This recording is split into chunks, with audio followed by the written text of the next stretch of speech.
자, 시인은 지금 하나님께 기도하고 있는데요. 그 하나님을 어떻게 부르고 있습니까?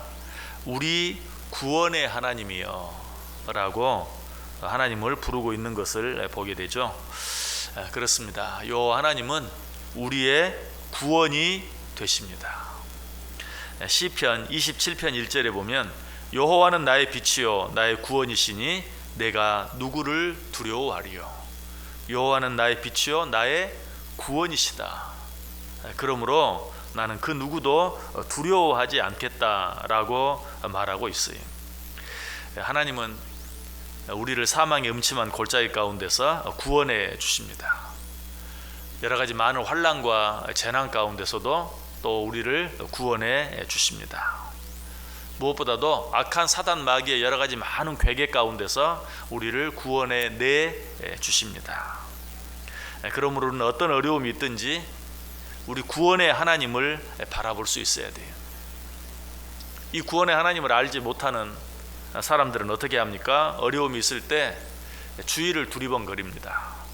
또 여기저기 기웃거립니다.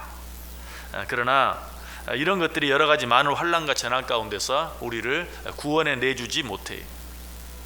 그래서 이사야 30장 7절에 보면 애굽의 도움은 헛되고 무익하니라 라고 말하고 있어요. 여기서 말하는 애굽은 세상을 말하고 사람을 말합니다. 성경에서 말하죠. 애굽은 사람이요 신이 아니다 라고 말하고 있어요. 애굽은 사람을 말하고 세상을 말해요. 그러므로 애굽의 도움은 세상의 도움, 사람의 도움을 말하는데 이사야 30장 7절이 뭐라고 말해요? 애굽의 도움은 헛되고 무익하니라. 시편 108편 3절도 말해요. 사람의 구원은 헛됨이니이다. 사람의 도움, 사람의 구원도 일시적으로 우리에게 도움이 되는 것 같아요. 유익이 되는 것 같아요. 그러나 그런 것은 결국 헛될 수밖에 없어요. 우리를 도우실 수 있는 분은 오직 우리의 구원이 되시는 하나님 한 분뿐이다. 다른 길은 없어요. 그래서 시편 68편 20절은 하나님은 우리의 구원의 하나님이시라. 사망에서 벗어남은 주 여호와로 말미암거니와.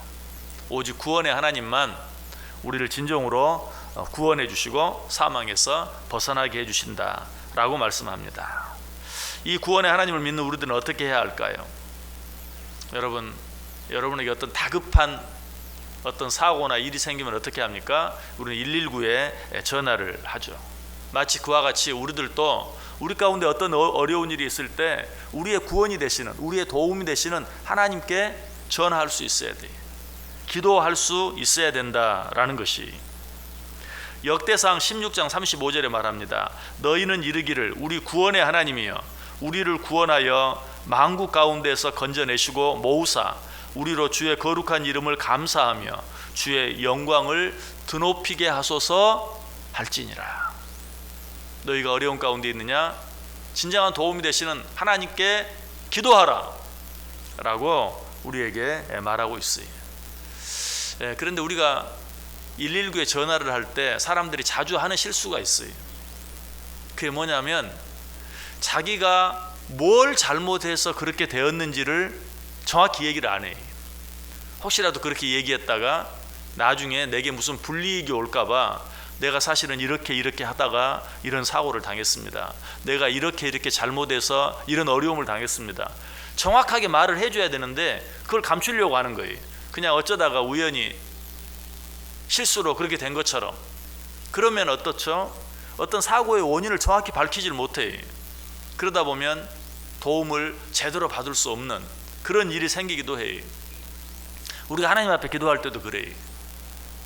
내가 지금 문제가 있고 어려움이 있어서 하나님 앞에 기도하면서도 내가 한 잘못은 숨기려고 해요. 제대로 얘기하지 않으려고 해요. 그저 나 아닌 다른 어떤 사람의 실수 때문에 그냥 우연한 사고로 그런 일들이 생긴 것처럼.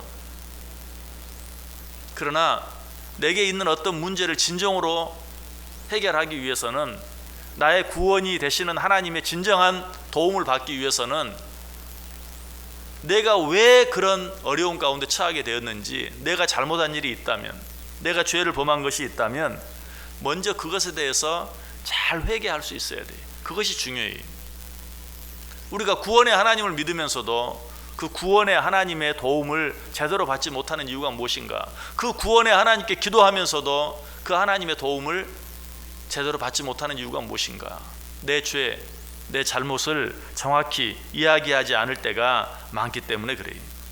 그래서 시편 85편 4절은 말합니다. 우리 구원의 하나님이여 우리를 돌이키시고 우리에게 향하신 주의 분노를 거두소서. 자, 우리에게 향하신 주의 분노를 거두소서라고 말하기 전에 바로 그 앞에 뭐라고 말해요? 우리를 돌이키시고, 내가 저지른 그 잘못 가운데서, 그 죄 가운데서 나를 먼저 돌이켜 주시고, 그렇게 함으로 우리에게 향하신 주의 분노를 거두소서라고 말하고 있어요. 이처럼 우리가 우리 구원의 하나님이신 하나님의 도움을 받기 위해서는 먼저 우리의 죄나 우리의 잘못을 정확하게 하나님께 아뢰을 수 있어야 된다. 자, 그리고 나서는 어떻게 해야 될까요? 여러분, 119에 전화하고 나서는 어떻게 해야 할까요? 구조대가 올 때까지 침착하게 기다릴 수 있어야 돼요. 구조대에서도 그렇게 말하죠. 119에서도 그렇게 말해요. 자, 뭐 서두르지 마시고 조급한 마음 갖지 마시고 당황하지 마시고 침착하게 기다려라. 구조대가 도착할 때까지. 그런데 우리는 하나님의 도움을 구해놓고도 자기 방법으로 자기 생각대로 무엇인가 해보려고 발버둥 쳐요. 여러분, 어떤 사고를 당한 사람이 구조대가 오기 전에 자기 나름대로 그 문제를 해결하기 위해서 애쓰면 어떻게 됩니까? 오히려 문제가 더 커져요. 그런 경우가 많아요. 도움을 요청했으면 침착하게 조용히 도착할 때까지 기다려야지, 인간적으로 애쓴다고 해서 그 문제가 해결되지 않아요. 오히려 더 깊은 수렁에 빠지고 마는 것을 보게 돼요. 시편 25편 5절에 보면 이런 말씀이 있습니다. 주의 진리로 나를 지도하시고 교훈하소서. 주는 내 구원의 하나님이시니 내가 종일 주를 기다리나이다. 여러분, 요 하나님이 정말 우리의 구원이 되시는 것을 믿으십니까? 그렇다면 어떤 가운데서든지 그 하나님께 도움을 요청할 수 있어야 되고, 그 하나님의 도움이 내게 임할 때까지 조용히 기다릴 줄 알아야 돼요. 우리는 기다리지 못함으로 하나님의 도움을 받지 못할 때가 많고 오히려 문제를 키울 때가 얼마나 많은지 몰라요. 그리고 나서 문제가 해결되었든지 되지 않았든지 하나님 앞에 감사하고 찬송할 수 있어야 돼요. 그것이 진정으로 하나님의 도움을 받을 수 있는 비결이에요. 시편 51편 14절에 말합니다. 하나님이여, 나의 구원의 하나님이여, 피 흘린 죄에서 나를 건지소서. 내 혀가 주의 의를 높이 노래하리이다. 하나님의 도움이 진정으로 나에게 도움이 되게 할 수 있는 가장 중요한 방법 한 가지는 하나님께 먼저 감사하는, 먼저 찬송할 수 있는. 여러분, 우리가 어떤 도움을 받고 받지 않는 것도 중요하지만 어려움이 있을 때 119에 전화를 할 수 있다는, 언제든지 전화하면 그 전화를 받는 곳이 있다는 것, 얼마나 우리의 큰 힘이 됩니까? 우리는 그 사실만으로도 감사할 수 있어야 돼요. 우리는 어떤 일들 가운데서도 기도할 곳이 있어요. 도움을 요청하고 부탁할 곳이 있어요. 우리는 그것으로 인해서 먼저 감사하고 찬송할 수 있어야 돼요. 그리고 한 걸음 더 나아가서 우리의 구원이 되시는 하나님으로 인하여 기뻐할 수 있어야 돼요. 여러분, 우리가 하나님께 무엇을 아뢰는 후에는 반드시 무엇이 있어야 된다고요? 감사가 있어야 하고 찬송이 있어야 하고, 거기 한 걸음 더 나아가서 기쁨이 있어야 돼요.